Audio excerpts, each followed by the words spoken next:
In this video, we will discuss problem on root locus.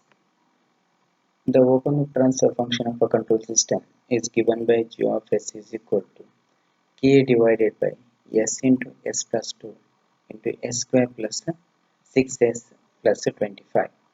Sketch the complete root locus as k is varied from 0 to infinity.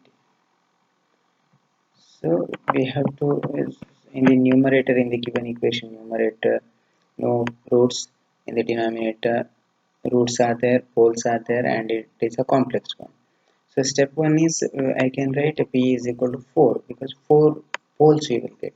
Z is equal to 0, numerator no roots, and the number of branches n is equal to p, so it is equal to 4 branches, and number of branches approaching to infinity is p minus z, it is equal to 4. Starting points of these poles are when s is equal to 0 and s is equal to minus 2 and s is equal to, if you simplify these roots, if you find out roots of this s square plus 6s plus 25, you will get minus 3 plus or minus j4. Two complex roots you will get minus 3 plus or minus j4. One root is minus 3 plus j4, another root is minus 3 minus j4. So it's all these 3 or 4 roots will terminate at infinity. And step 2 is the sections of real axis on this s plane or xy axis. So we have to draw these poles and zeros in this axis.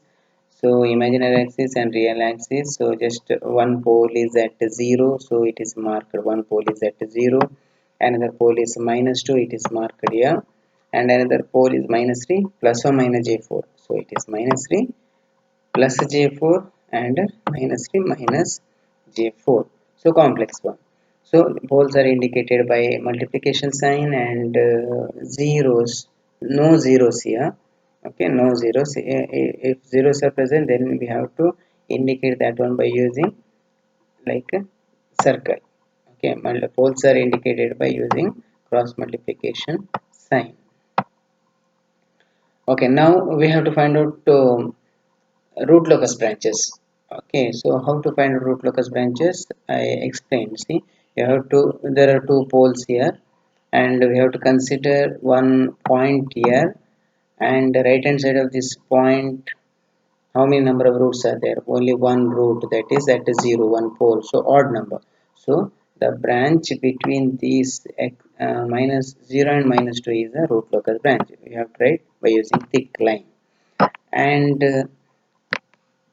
okay, only two poles we have to consider because complex pole we should not consider, and we can take one point here. We'll assume one more point between minus 2 and minus 3. See, between minus 2 and minus 3, if we assume one point, right hand side of this point, how many roots are there? Two roots. One is the minus 2, one is the at 0. So even number. So the branch between minus 2 and minus 3 and later on. So it is not a root locus branches. And no zeros here, only poles. And how many number of breakaway points exist here? So in our assumption we can say that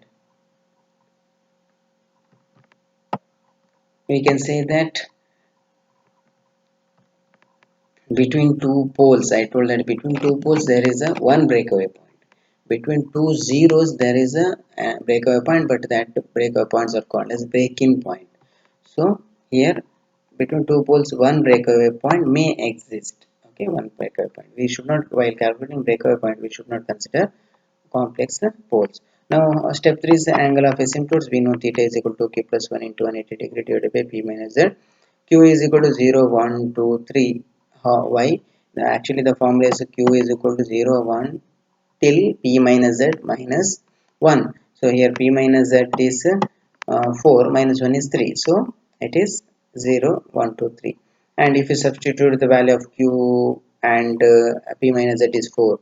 So if you simplify, you will get 45 degree, theta 2 is 135, and theta 3 is 225, theta 4 is 315 degree we will get. Next we have to find out centroid, from which point the asymptote should start. So the centroid sigma is equal to summation real part of poles minus real part of zeros divided by p minus z. So real part of poles is 0 minus 2 minus 3 and minus 3, 2 times minus 3 because 2 complex poles, and minus summation of real parts of 0. So because zeros are not there, so that is 0 only, divided by 4 you will get minus 2. So, and see here we have to plot this minus 2 actually in the root locus, that we will do later. Now we'll find out the breakaway points. Step 5 is breakaway points. How to find out? There is a method. It is 1 plus g of s is equal to 0 while studying the rules we discussed. Okay. Breakaway point is calculated by using 1 plus g of s, h of s is equal to 0. 1 plus g of s, h of s is s into s plus 2, s square plus 6s plus 25.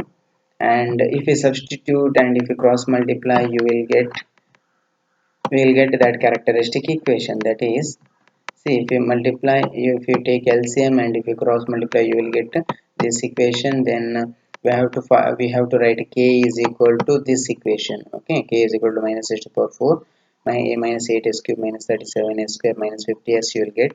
Then according to our rules, it is you have to differentiate this k with respect to s. So that is differentiated here. We'll get this one, and it is all my negative signs here, so I can write like s cube. I have simplified. Okay, I have divided by 4, so you'll get this one, s cube plus 6x square plus 18.5 s plus 125 no 112.5 is equal to 0. The roots of this cubic equation gives us breakaway point, so we have to find out the roots of this cubic equation.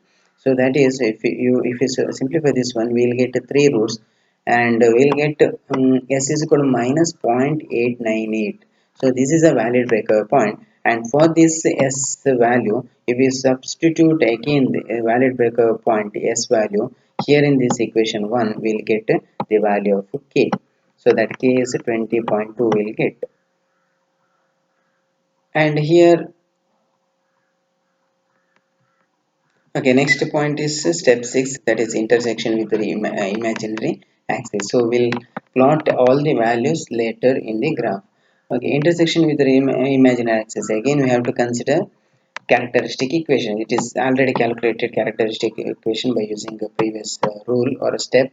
So then we have to write a root array for this. Okay, we have to write a root array for this, and see, we'll get h to the power 4 coefficient is 1, h to the power cube is coefficient, no, h to the power square is coefficient is 37, h to the power 0 coefficient is k, and then s cube row, so it is 8 coefficient. That way we know the root array, so we have to calculate a root array, we have to write root array. Then by using h to the power 1 row, we can find out the k marginal, because to find out this problem intersection point, we have to make whole row is equal to 0. How? Because we have to substitute, we have to consider this point, this equation we have to consider, that is 50,037.5 minus 8k divided by 30.75 is equal to 0. If you cross multiply, then if you simplify, you will get the value of k is 192.18575. So that is k marginal. If you substitute here in this equation, k is equal to 192.1875, the whole row, this row will be equal to 0. If this row is equal to 0, then auxiliary equation we can write for the previous row. So that is, previous row is this one, 30.75 s square plus k into h to the power 0 is equal to 0. So if you simplify, then s square is equal to this equation we will get. Then k value we have to substitute 192.1875.